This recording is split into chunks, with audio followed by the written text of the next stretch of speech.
Bonjour à tous, bonjour à toutes. Je vais vous lire deux documents. Un communiqué du président du secrétaire général de la Fédération camerounaise de football, Blaise Njondan, que je salue au passage, et un autre, toujours du secrétaire général qui travaille beaucoup en ce moment, à l'administrateur de l'ONES.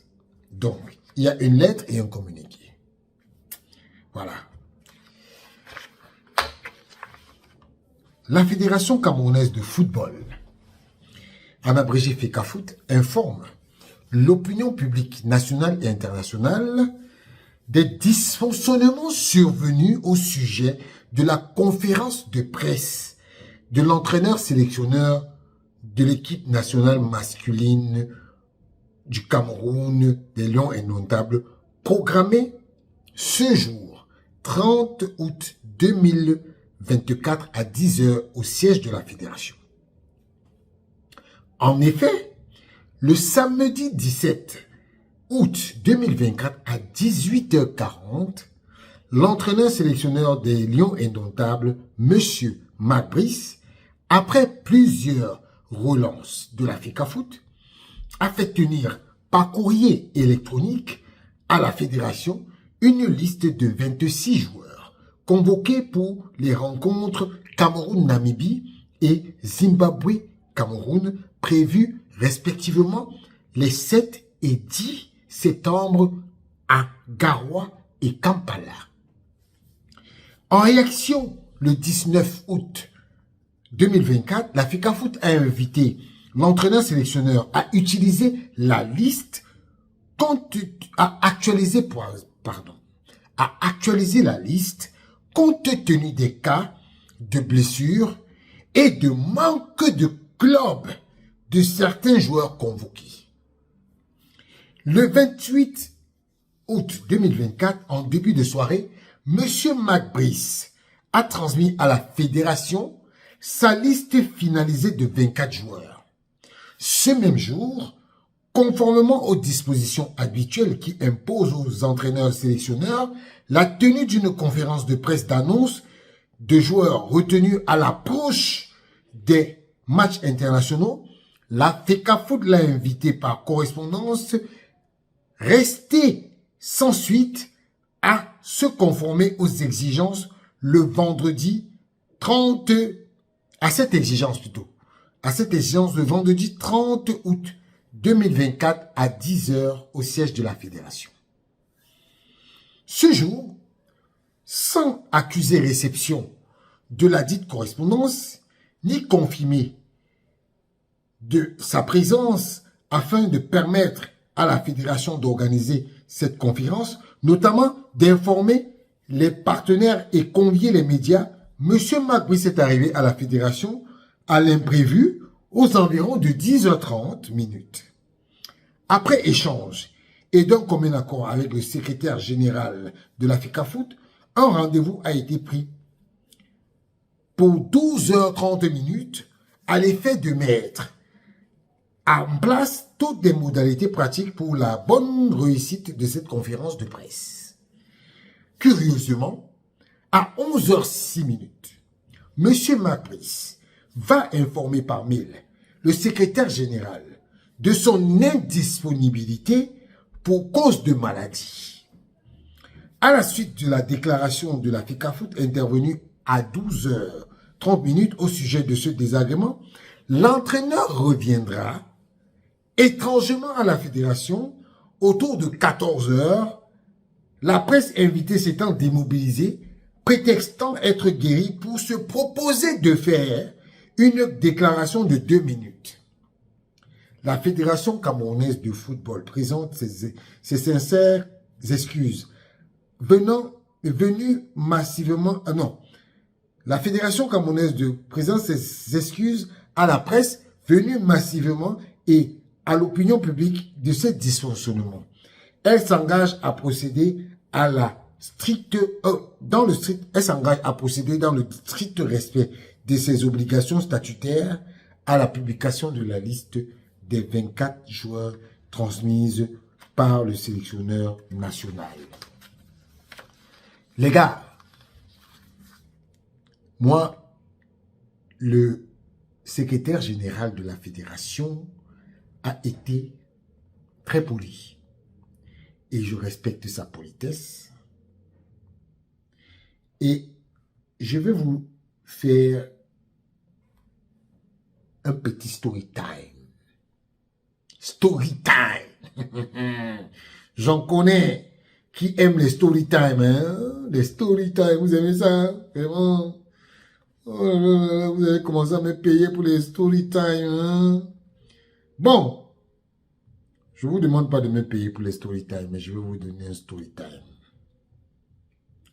Vous savez, il faut qu'on se dise des vérités. La conférence de presse n'a pas eu lieu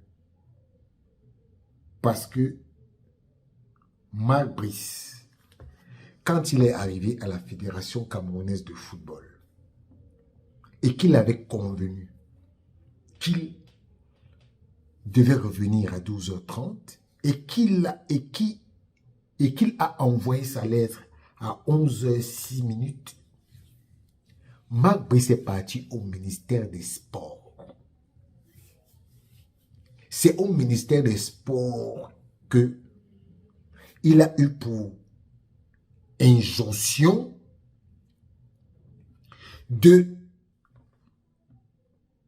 d'envoyer une lettre pour que il puisse faire pression à la fédération. Et Marc Brice, quand il envoyait cette lettre, il pensait que la fédération allait l'appeler pour le supplier. Malheureusement pour lui, ça n'a pas marché. Quand monsieur le directeur de la communication de la fédération a fait sa vidéo, qui est devenue virale, Marc Brice est revenu à la fédération. Quand il est revenu à la fédération, Marc Brice a exigé, a effectué la conférence de presse avec ses adjoints et il a refusé de faire la conférence de presse avec le team presse. Marc Brice a exigé à la fédération de communiquer sur le match avec pour lieu de rencontre Yaoundé. Marc Brice a refusé d'harmoniser sa liste au départ parce qu'il y avait des joueurs qu'on lui avait imposés. Et je lui ai dit, et je l'avais dit, en Monsieur Ondoa de Valenciennes. Je vous avais dit, je n'avais pas de lui, non. Et il y avait des joueurs là qui n'avaient pas de club, comme les Koundé Malon, les Pai Collins. Ils ne pouvaient pas être dans la liste. On lui a demandé d'harmoniser sa liste. Au départ, il ne voulait pas. Il ne voulait pas. Sachez que désormais, quand Marc Brice parle, entendez, moi les combis, moi les combis, moi les combis, moi les combis. Parce que c'est moi les combis qui est derrière tout ça. Avec Benjamin Didier Barlock à la manœuvre. Oui. Je le dis ho ha. Ho ha. Donc, le secrétaire général a été gentil. Mais nous savons tous d'où ça vient, comment ça vient et d'où ça part. Vous croyez que vous êtes intelligent? Vous n'êtes pas intelligent du tout. Je vais lire maintenant. Et, petite précision. Sachez que Marc Brice, même lui-même, il portera les conséquences des actes qu'il a posés. il va les porter. Tous ceux qui disaient que la fédération est laxiste. Oui, la fédération est laxiste. Mais la fédération sait ce qu'elle fait. Voilà. Je vous lis le deuxième courrier. Le secrétaire général à Monsieur l'administrateur de l'Office national des infrastructures et des équipements sportifs, en abrégé ONIES. Objet. Organisation de la rencontre Cameroun-Namibie du 7 septembre 2024 à Garoua.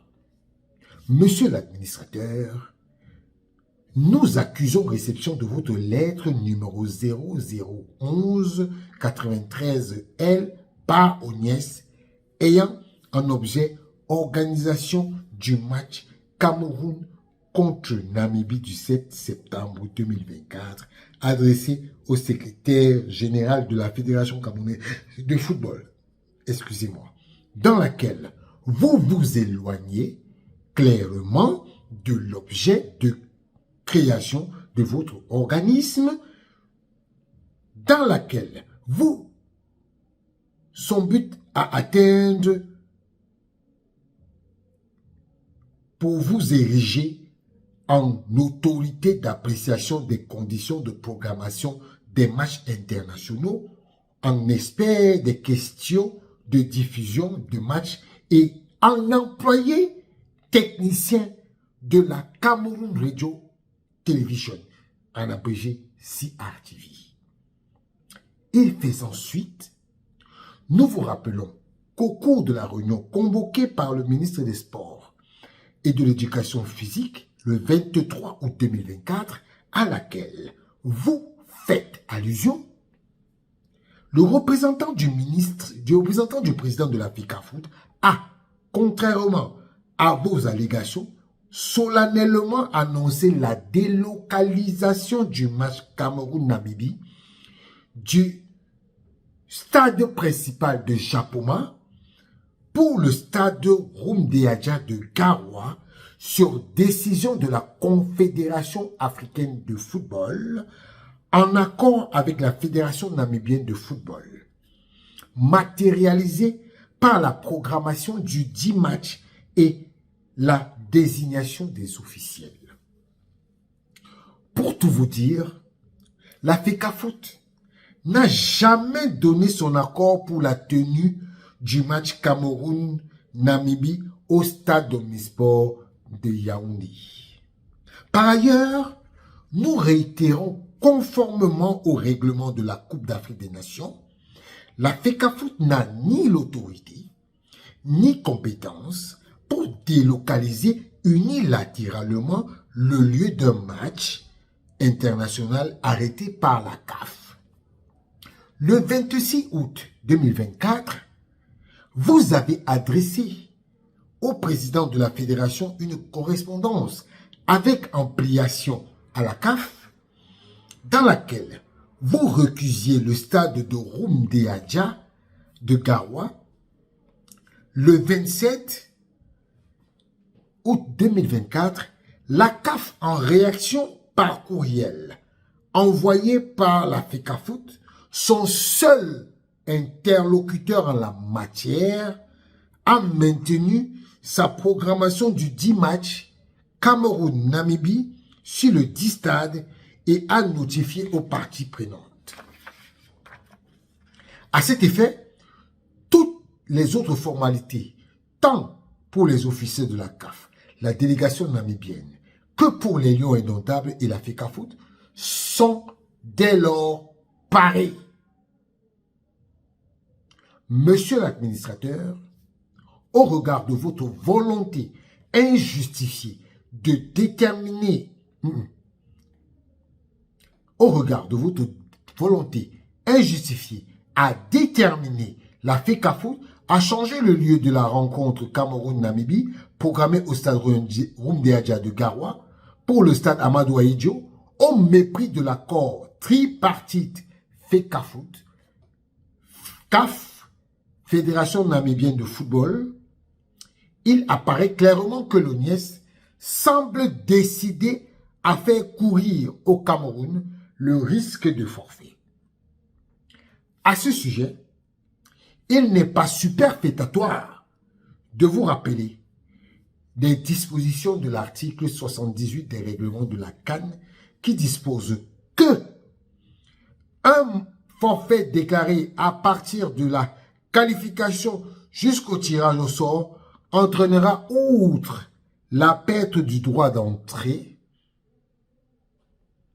une amende de 100 000 $ ainsi que la suspension de l'association concernée pour l'édition suivante de la Coupe d'Afrique des Nations, sauf en cas de force majeure telle que définie par la commission d'organisation. Je vous explique ce que ça veut dire.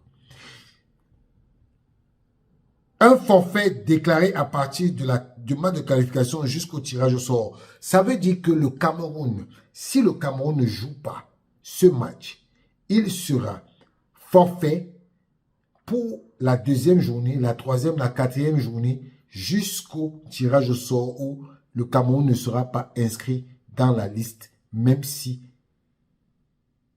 quoi qu'il arrive,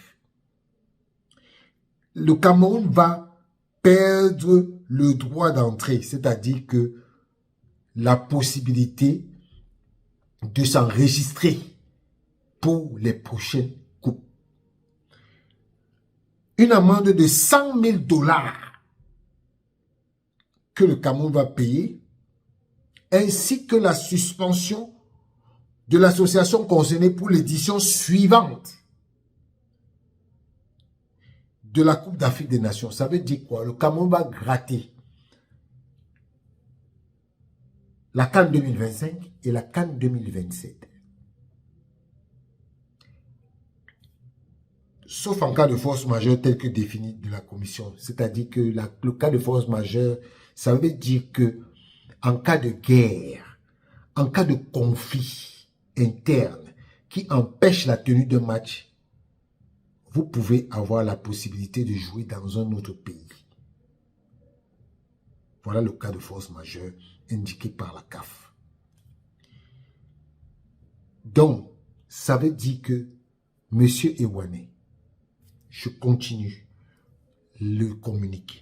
Par conséquent, la Fédération camerounaise de football se désolidarise de la méprise et du mépris des dispositions des textes et règlements de la CAF portant organisation des matchs internationaux et des conséquences qui en découleront de cet éventuel forfait du Cameroun. Vous endosserez toute l'entière responsabilité. Veuillez agréer, monsieur l'administrateur, l'expression de ma parfaite considération. Je répète, je remarque que la fédération a mis en pièce jointe le courrier de la CAF du 27 août, la désignation des officiels et le courrier de la Namibie du 28 août. Et ils ont amplié au PM, Mineta, MINSEP et Archives. Monsieur Ewane Félix Xavier, je crois que vous n'avez pas les épaules pour tirer toutes les conséquences de ce qui va se passer ici. Si le match ne se joue pas,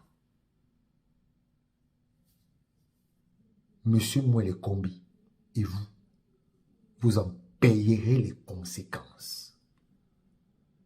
Parce que ce que Marc Brice fait et ce que vous faites, on connaît très bien de là où ça vient. Et apparemment, vous voulez sentir la chicotte. De toutes les façons, vous vous rendez très bien compte que votre président du comité d'orientation a fermé sa gueule et qu'il ne parle plus. Vous savez pourquoi? Parce que vous l'avez poussé à la faute. Maintenant, c'est son tour. Il va vous pousser à la faute. et vous allez payer les conséquences. Comme en Bamilikon dit, Yukaju conséquences. Voilà. Je veux vous dire que soyez confiants. Le Cameroun jouera son match à Garoua. Qu'ils ferment les aéroports, qu'ils ferment les hôtels. Ils ne fermeront pas le stade. Parce que ce stade-là, ça ne leur appartient pas. Ça appartient à tous les Camerounais et même ceux de Garoua. Merci aux populations de Garoua de soutenir les actions de la FICAFOOT. Vous êtes bénis au nom de Allah et de Dieu. Ciao.